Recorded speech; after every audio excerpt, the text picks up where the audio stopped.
Hey guys, this is Camfrey15, joined by my co-host, the Red Wolf, and we are back again with another Dragon Quest Adventure of Dai review. I feel like, again, I've said this on so many damn videos the past how many weeks, but again, sorry for getting this video out late again. Sadly, my Clippers played and lost, and I'm not in a good mood right now, other than watching Dragon Quest. But because the Clippers play on Friday all the damn time at night, it ends up making me want to pay more attention to them and stuff like that. Now, if I figured they were going to lose, I would have probably watched Dragon Quest, especially the way they lost. But anyways, at least Dragon Quest at least made me a bit happier compared to when I first was starting to watch the episode after the Clippers. Huh? Was it that bad?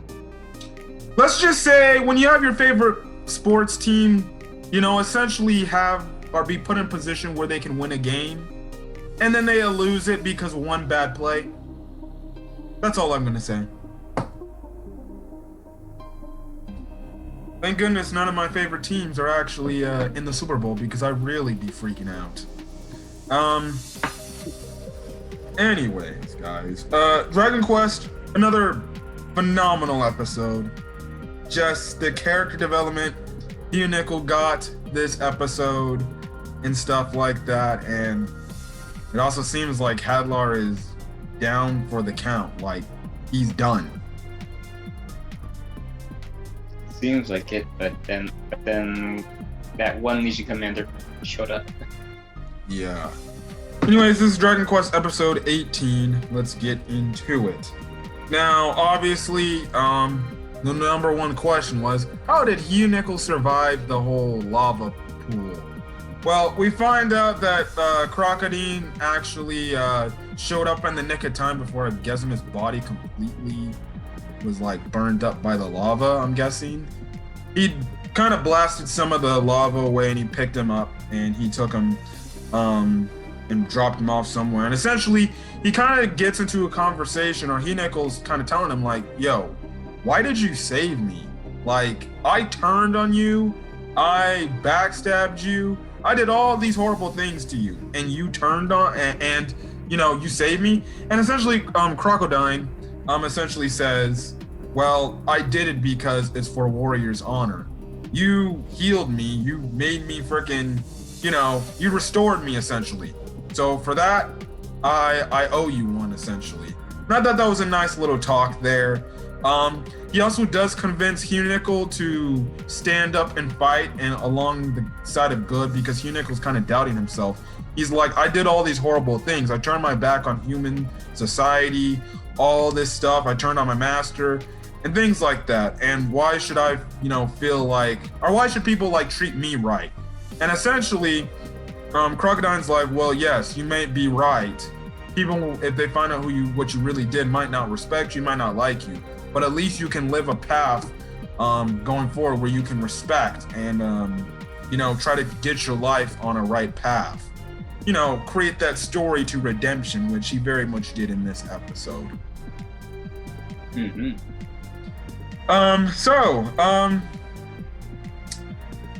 Would you like to tell us, well, before we start talking about the Hyunckel Hadlar fight, Crocodine actually takes out the other Spire pillar, the Flame Spire, with Beast Anguish Blast, which we haven't seen for quite a while. But then Bad Luck is like, why not, instead of calling that Beast Anguish Blast, call it like, what did he say, like Beast? Beast Redemption something blast? Yeah, Beast, yeah. I was like, okay. And the funny thing, Crocodine's like, and I'm sorry I'm saying his name back and forth, Crocodine, whatever. I found it so funny where he's like, huh, that's good, old man. Love it. I mean, he's not wrong. Yes, he isn't. Would you care to tell us about the Hyunckel versus Hadlar fight? Well, before that event took place, before. Oh my goodness. I'm sorry, but man, is mom simping for Hyunckel or what, man? She's a simp, and Pop is all in the ground like.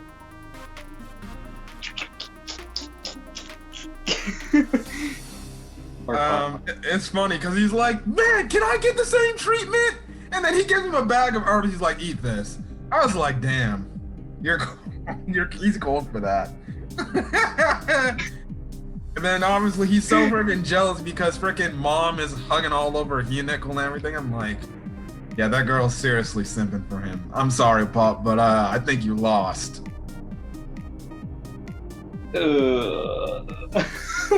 So sorry, Pop. So sorry.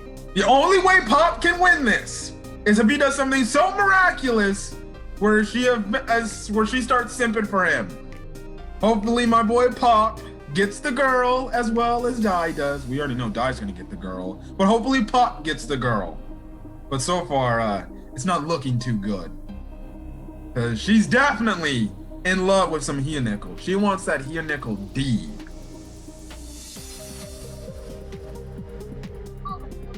Okay. Okay. Being honest. So far already. Anyways, I found it funny too. Before we talk about the fight, the fact that, after Hyunckel's like, get out of here, go find Dai and go help him beat Flazard and stuff like that. Pop was like, oh yes, please, trust me. He literally grabs mom and he's like, I'm not letting you touch her again. Poor Pop. Someday, Pop. Someday, you'll get your wish. Yes. You want to care to tell the audience about the Hyunckel versus Hadlar fight? Because man, was that an eventful fight? And definitely, can I just say, we made a prediction that he would probably lose just barely, but stall enough for Dai to beat Flazard. Boy, were we wrong. Yeah. They were evenly matched. They were evenly matched from the very start. But that's when Hadlar starts to come up with a sneaky idea Hyunckel did Bloody Stride and pierces apparently Hadlar's one of many hearts that he has. That's something yeah.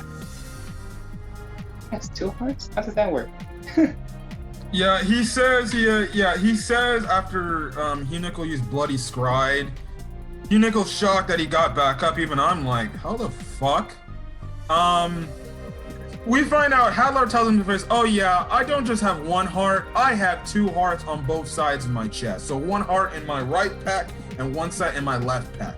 And I'm like, are you effing kidding me?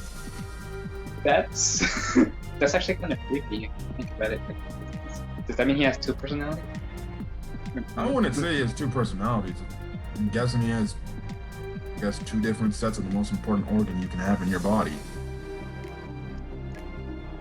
Dumb question, I bet.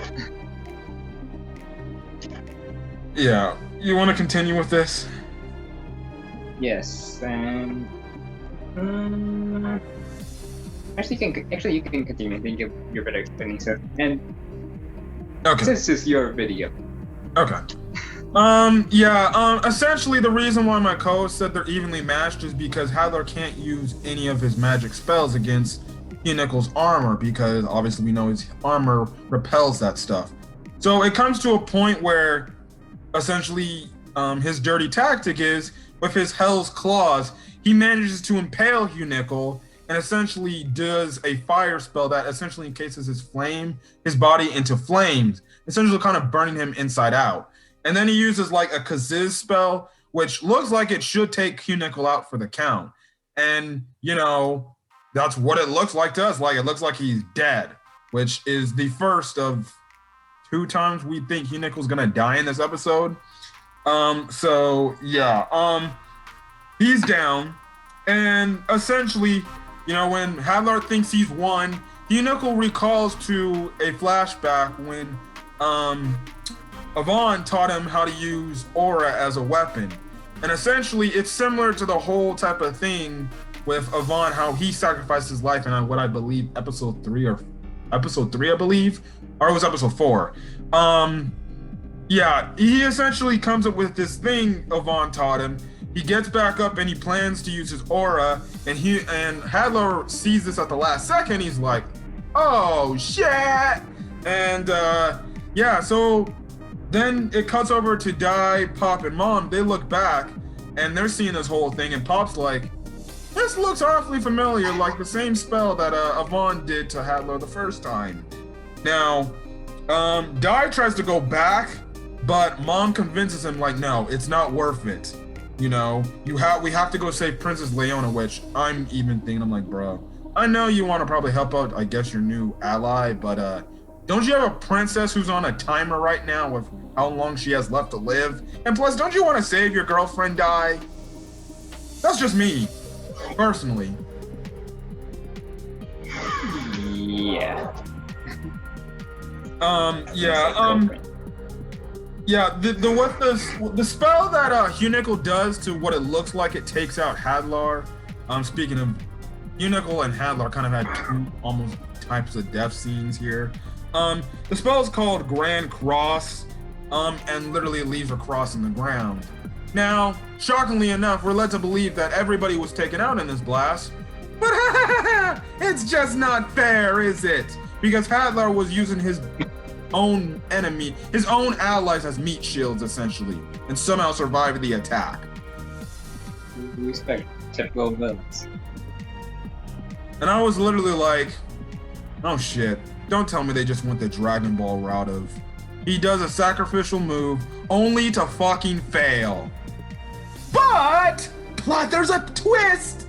We all think that happened, but as it looks like Hadlar's going to decapitate his head, he gets stabbed or impaled by the sword of Hyunckel from his helmet that was attached to his helmet, and it pierces through his second heart. And so far, we're led to believe that Hadlar is dead because he impaled his second heart.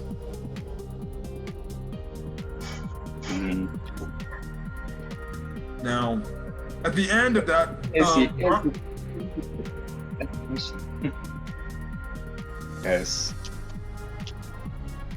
Because that Legion commander right there is at the yeah, I forgot his name, but he shows up right there, and apparently Hyunckel's still conscious and everything, but it seems like he can't move right now. So I don't know if that Legion commander is going to attack him or hell, bring Hadlar back to life. But we don't freaking know. And that's kind of where the episode kind of ends off. I will say the battle between Hyunckel and Hadlar, the animation was, again, on point. Toei Animation has done a phenomenal job with this anime when it comes to the animation department. I will definitely say, because I'm a Dragon Ball fan, it's much more better than Dragon Ball Super in its original run. Oh yeah, by far. Up to this day, I still don't really get why Dragon Ball Super turned out the way it did, especially for the animation. It should have been way. It's because the freaking animators were rushed to freaking animate these episodes. There's only like a few times that Dragon Ball Super actually had legit, like really good animation episodes. Mostly like the Tournament of Power episodes, though, when they really devoted their time. And then obviously Dragon Ball Super Broly, even though that's a movie, that's probably the best Dragon Ball Super thing we got out of animation-wise for Dragon Ball Super. But anyways, again, I'm very impressed with Toei when it comes to the animation. It's the same thing if you watch my One Piece reviews. I speak about One Piece. Toei Animation literally has great One Piece animation for the Wano arc. They are putting their budget to it. Again, like I said, for that series, I will not be opposed to seeing One Piece Kai with the Wano animation for all the other arcs.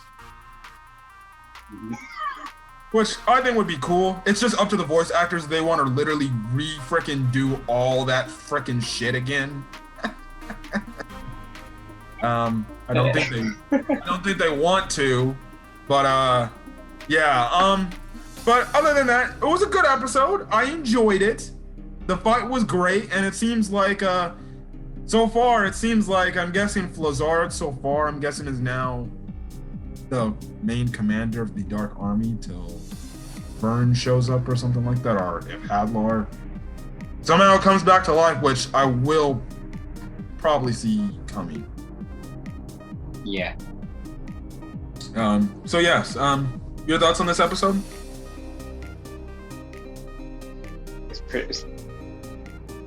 Oh my god, I'm just I love this series, man. Why didn't it come out sooner than Dragon Ball Super? Why? I love it.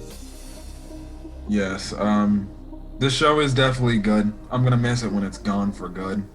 So yeah, but I think that's all we gotta say. So till then, guys, we'll catch you guys next Friday for Dragon Quest. Hopefully, and I mean I'm praying hopefully.